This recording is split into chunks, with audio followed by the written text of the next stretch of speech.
माँ स्कंद माता की कथा सुनेंगे।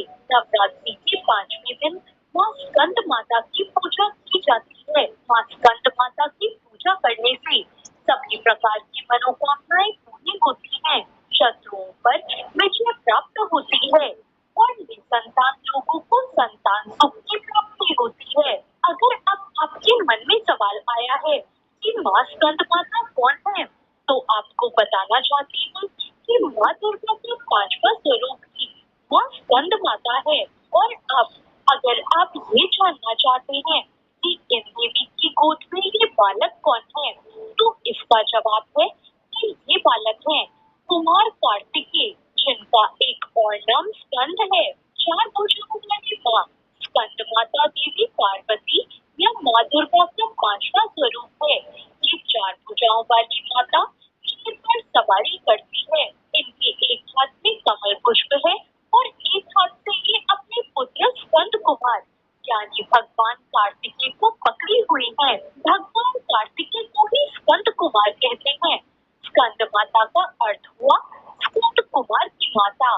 पौराणिक कथा के अनुसार एक कालकासुर नाम का राक्षस था, जिसका अंत केवल भगवान शिव का पुत्र ही कर सकता था। तब माँ पार्वती ने अपने पुत्र स्कंद यानी कार्तिकेय को युद्ध के लिए परीक्षित किया और परीक्षित करने के बाद स्कंद माता का रूप ले लिया। स्कंद माता से युद्ध में परीक्षा देने के बाद भगवान कार्तिकेय ने कालकासुर का अंत कर दिया। स्कंद माता हिमालय की पुत्री पार्वती है।